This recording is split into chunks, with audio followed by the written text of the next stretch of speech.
बच्चों, मैं आज क्लास 11th और 12th दोनों का मैथ एक साथ पढ़ाएंगे। ये चैप्टर समुच्चय है, क्योंकि क्लास 12th में जो चैप्टर है, पहला चैप्टर है संबंध एवं फलन, उसमें समुच्चय का प्रयोग बहुत किया गया।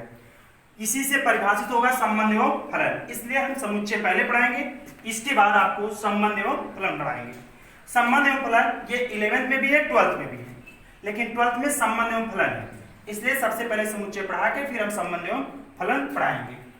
तो सबसे पहले समुच्चय बताते हैं। समुच्चय की जो परिकल्पना है, इसका प्रयोग हम गणित की सभी शाखाओं में किया जाता है। यानी समुच्चय जो है, ये टॉपिक का प्रयोग गणित की सभी शाखाओं में किया जाता है। समुच्चय का प्रयोग हम संबंध एवं फलन को परिभाषित करने में भी करते हैं। इसका प्रयोग हम प्रायिकता, ज्यामिति, अंकक्रम आदि के अध्ययन में भी करते हैं। समुच्चय सिद्धांत के जो जन्मदाता थे, ये जर्मन गणितज्ञ जॉर्ज कैंटर ने 1845 से 1918 में किया था।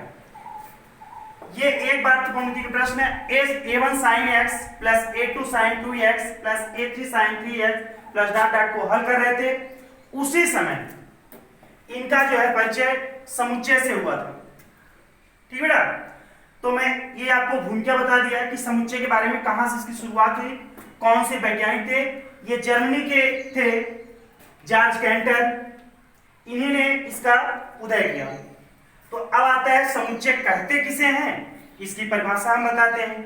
समुच्चय क्या होता है?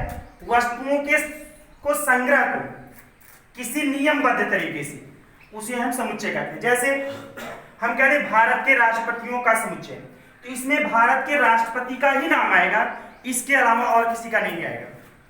अगर हम कहते भारत की नदियों के नाम, तो हम इसमें सिर्फ भारत की नदियों का नाम लिखेंगे, न कि अमेरिका और जापान के। इसलिए जैसे मैंने बोल दिया कि भाज्य संख्याओं का समुच्चय, तो इसमें हम सिर्फ भाज्य संख्या को ही लेंगे। अभाज्य संख्या कहेंगे अभाज्य संख्याओं का संग्रह, तो इसमें सिर्फ हम अभाज्य संख्या को ही लेंगे। तो अब ध्यान दीजिएगा, तो समुच्चय किसे कहते हैं? तो किसी आपने देखा कि किसी परिभाषित तरीके से हमने जो संग्रह किया, किसी नियमबद्ध तरीके से किया, तो इसलिए इसकी परिभाषा क्या होगी? वस्तुओं के सुपरिभाषित संग्रह थे। यानी किसी वस्तु को जो इस वस्तु को संग्रह करेंगे, उसे सुपरिभाषित संग्रह करेंगे, उसी को हम क्या कहते हैं? समुच्चय कहते हैं।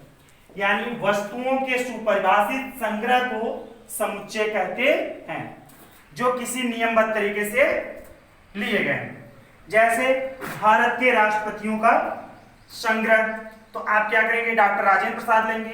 इस तरीके से जो राष्ट्रपति हुए हैं, प्रणब मुखर्जी, प्रतिभा पाटिल, इन सबका नाम रखेंगे उसमें। ठीक। भारत की नदियों का संग्रह, गंगा, यमुना, सरस्वती, नर्मदा, ताप्ती, गोदावरी, इन सबका नाम लेंगे। अंग्रेजी वर्णमाला के स्वरों का संग्रह, तो आप लोग जानते हैं कि 5 स्वर होते हैं अंग्रेजी वर्णमाला में, ए, ई, आई, ओ, यू। ठीक। अभाज्य संख्याओं का संग्रह, तो अभाज्य संख्या आप लोग जानते हैं, आपको बताया गया होगा बहुत पहले से ही। ऐसी संख्याएं जिनके केवल 2 फैक्टर होते हैं, जिनके केवल 2 गुणनखंड होते हैं, वो क्या कहलाती हैं? अभाज्य संख्या। जैसे अभाज्य संख्या में आपके 2, 3, 5, 7, 11 इस तरीके से। प्राकृतिक संख्याओं का संग्रह 1, 2, 3, 4, 5, 6 डॉट डॉट। पूर्ण संख्याओं का संग्रह 0, 1, 2, 3 डॉट डॉट। भाज्य संख्याओं का संग्रह 4, 6, 8, 10। ठीक।